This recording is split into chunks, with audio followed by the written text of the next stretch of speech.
Welcome to Infinity Capital, everyone. My name is Raj. Today we are going to discuss Shalby Limited. So Shalby Limited is a chain of hospitals, healthcare delivery space, and they run chain of multi-speciality hospitals across India. Okay, and they are primarily into orthopedics, complex joint replacements, cardiology, neurology, oncology, rental transplantations. They have around 11 hospitals across India.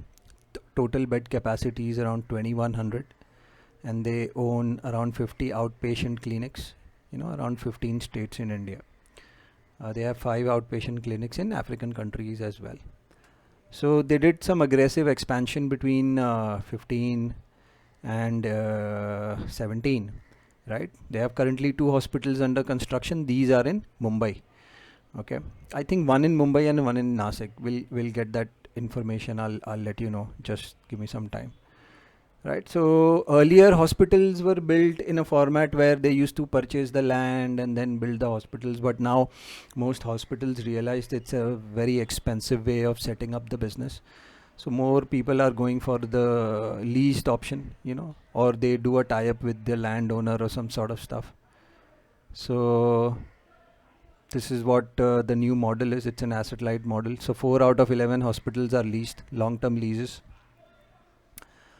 Apart from that, they are also planning to do sort of a franchisee model, right, with hospitals with at least a minimum 50 bed capacity.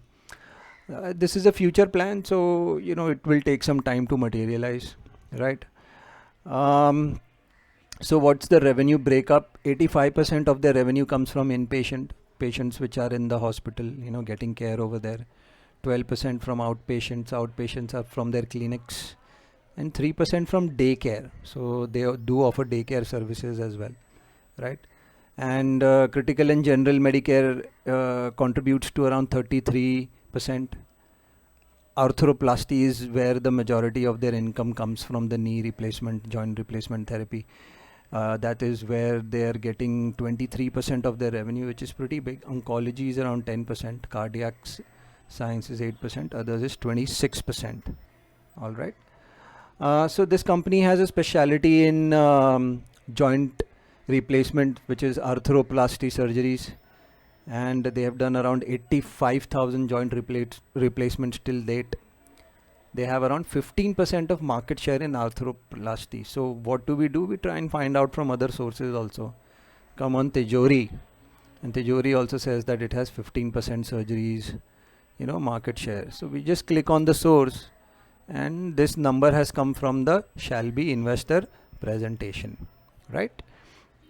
So we just try and find out if the story is sort of matching on various data sources or not. Okay. Apart from that, acquisition of implant business in USA. So this is a backward integration they've done, right? So for the if you put any implants or joint replacement, you need those implants, or you need those basically whatever, if it's a plastic replacement, or basically a metal replacement that you will put in your bones. So this company, they've basically acquired this implant asset company.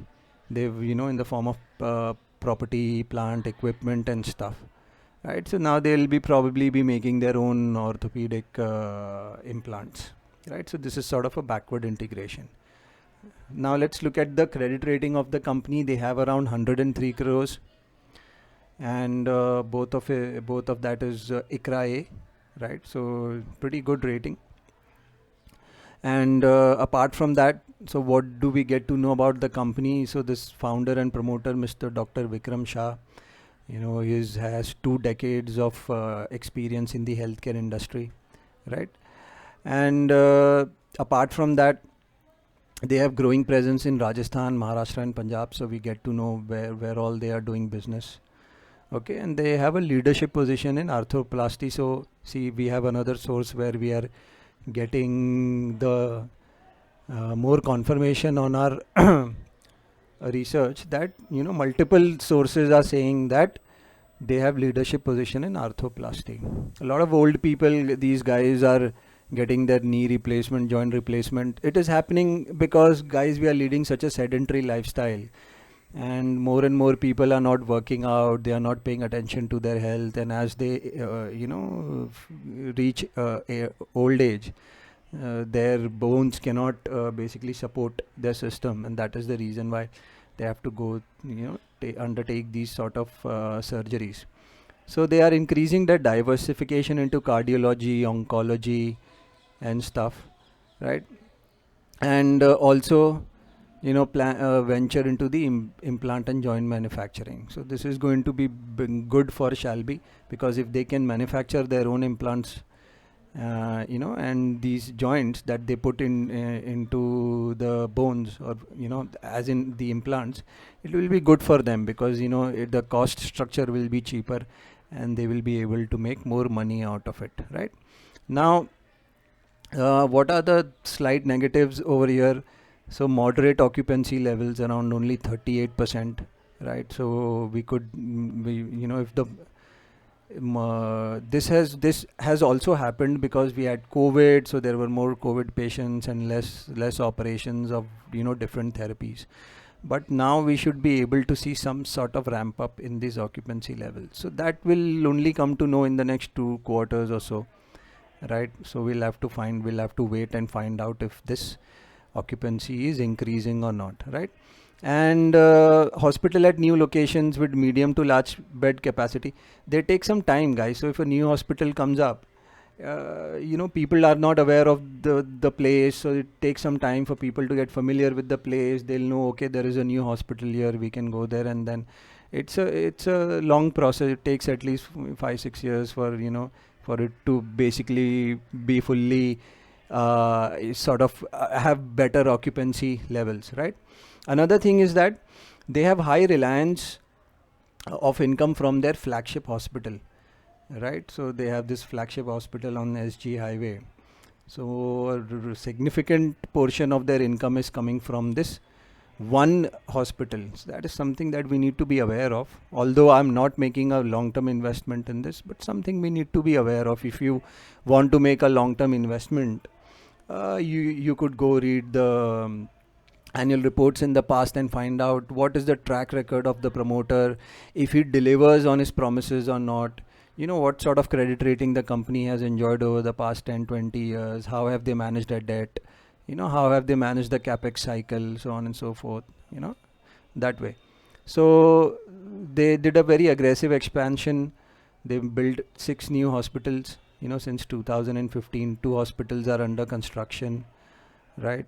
So if you do aggressive expansion, guys, your profitability takes a hit, the depreciation increases as well, right? Plus, you have like semi-operational facilities which are not contributing anything, but they are taking money out of your balance sheet. So that sort of suppresses, all the metrics, the ROC, ROE, profitability, margin, everything, right? So what are the credit strengths of the company? So basically, obviously it's Dr. Vikram Shah. He has 25 years of medical experience in the US, UK and India, right? And they have a senior management with an average experience of 10 plus years. So that is pretty good.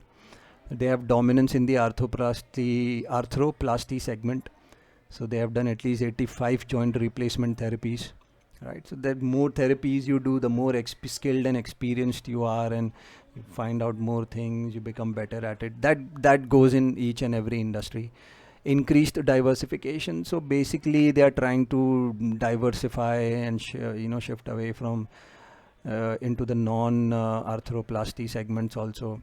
So total revenue increased steadily. So 55% of their total revenue is now coming from the non arthroplasty segment as well. So this is cardiology and stuff, right? Comfortable capital structure. Basically they raised around 480 crores from the initial public offering. They paid off some debt, right, and so on and so forth. Okay, the debt to basically debt to equity is also very, very comfortable, 0.04. It's pretty good. Okay. What are the negatives? So basically high dependence on the flagship hospital. So derived a significant amount of revenue from their flagship hospital, SG Highway, 33%. So this can be a risk, so something that we need to be aware of. Aggressive expansion. So they did aggressive expansion between 15 and 17. They made hospitals in Jabalpur, Indore, Mohali, Naroda, Surat, Jaipur, right? They have all become operational in 2018. Considering the fact that we had a very severe pandemic and lockdowns, so they started in 18, and then one and a half, 2 years later, we had a lockdown, right? So we should probably see more occupancy in these hospitals going forward. Two new hospitals, Mumbai and Nasik, these are under construction, and they had some issues with the regulatory approval, so that will take some time, right? Um, risk of key doctors, so if the key doctors jump ship, they join another hospital, that could be a problem for them, because then it's very difficult to find these sort of resources, this sort of talent, right? It's not as easy to find an engineer or an IT personnel, right? It's a very long gestation period. It takes a very long time for a doctor to be that skilled, and so it's a very different process. So attrition can harm their business, and if they indulge into some debt funded acquisitions and stuff, so that could hamper their profitability. I'm going to show you a couple of other interesting stuff about the shareholding pattern. So promoters hold 74%. I always like to see highest promoter holdings in the company. 74%. It's pretty good. If the other 25% has more FIIs and DIIs, then I'm very happy. But anyway, so we have around 4% with the foreign portfolio investors, 3.68 to be precise, and roughly around say 7 and 5, 12% with retail public. Around 8% is with corporate bodies, so if you want to do some more digging, you could find out who is holding, what kind of corporate bodies are holding this 8%. Overall, I'm pretty happy with the overall structure of the shareholding pattern. Interesting thing is, guys, in March, 3.6%, 3% of the stake has been accumulated by the FIIs. So basically promoters have diluted, which is all right. Promoters have diluted, but FIIs have entered in March. So which is around here. That is also I mean, look at this, guys. They must be accumulating between Jan and March, and post that the stock has gone up by around 50% or so. Okay, interesting stuff, good to know. It's a lot of people talk about technical analysis, why bases are formed. Bases are formed because if so, considering the fact, let me just give you a very interesting thing to ponder over. This stock has a volume of 670,000, right? So 670,000 divide by 2, because so if one buy and one sell, that makes 2 volume, right? So if you buy once and if you sell once, so that will be 2, volume will be 2, right? So we divide that by 2, so 335,000 into say 200, so roughly around 6 crores of shares are traded on a regular basis. 6 crores, sort of shares worth 6 crores are traded on an average basis. On an average, it's much lower, in June, July also, right? Now around 3% of the 3%, if we come here, 3% was accumulated before March, because the numbers come in June, but numbers reflect Jan to March activity. It is only published in June, so we only get to know 3 months later, right? So so around 10% of Shalby's market cap is 200 crores. So 3% could be around say 60-70 crores. So now a stock which is doing 6 crores of worth of turnover every day, and if you want to buy 70 crores worth of shares, it's going to take you at least a month and a half to to accumulate the stock. Why month and a half? Because you won't be able to buy 6 crores worth of shares every day. Even if you are able to buy 6 crores worth of shares every day, you will take at least 10 days, 10 working days, right? Because there are so out of the 30 days, only 26 days the market is on, right? So it takes time for the institutions to start accumulating the stock, and that is the reason why you see there was this period of consolidation. The stock consolidated between May and June. Okay. And before that, the stock was also consolidating between Jan and May. So this was the period in which the institution has actually accumulated the stock. This is the period. If you see, the stock is just going sideways. This is the period, before June. So basically before June, they have accumulated the stock. This is essentially the reason why these consolidations are happening, right? From a technical perspective, you will call it a base and so on and so forth, but this is why these consolidations are happening. Luckily, we had a mid cap, small cap sort of a selling riot, so we should be able to buy this stock at good price point. Okay, so overall, coming back to the analysis, shareholding pattern, so that is done.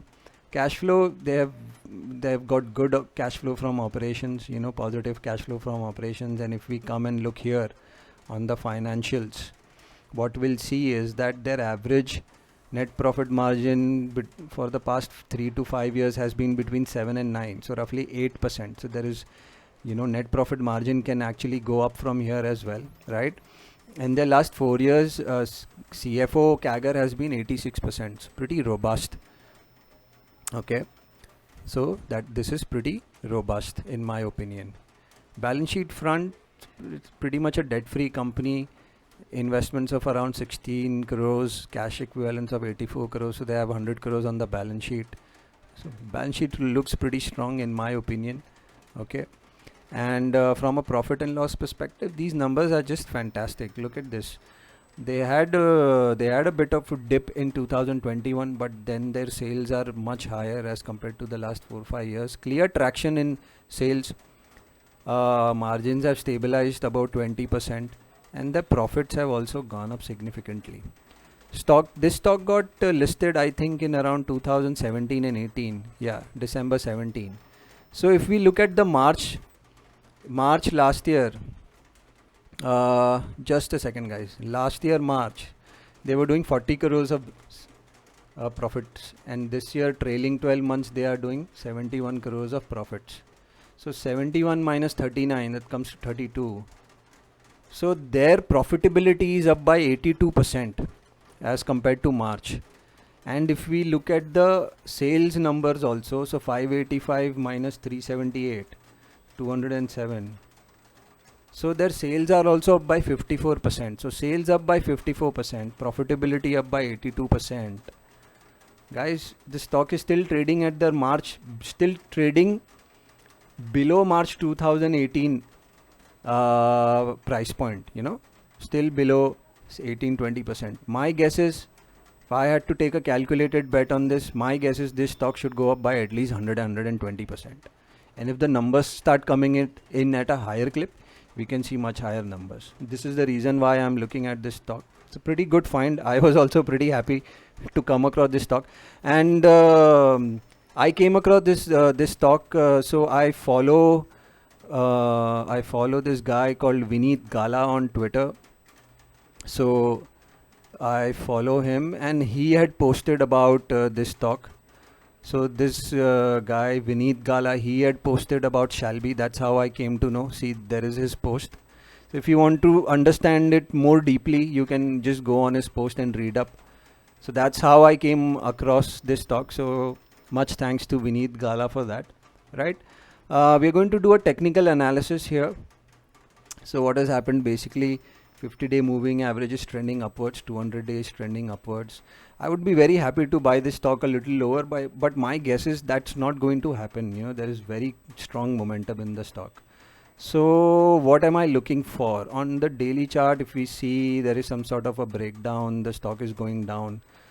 What am I looking at? I'll be happy to start picking up the stock between 150 and 190. This is the area where I'll start picking up the stock. See, overall, if you see, stock is going up on higher volume, but whenever it is correcting on lower volume. But here we see now it has started correcting on higher volume. My guess is that it might correct further.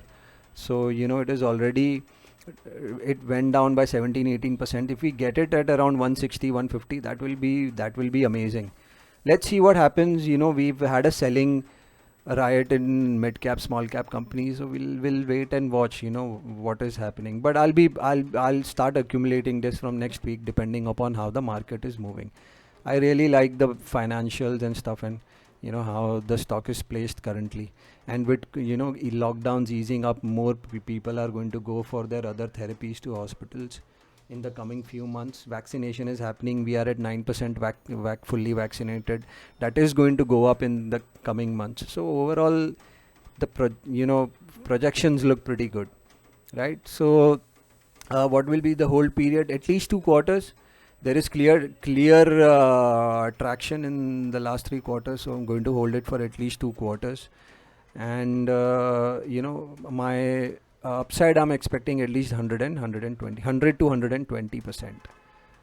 All right, so thanks a lot for watching, guys. This is not a buy sell recommendation. It's an educational video. Keep that in mind, and keep watching. Thanks a lot, everyone.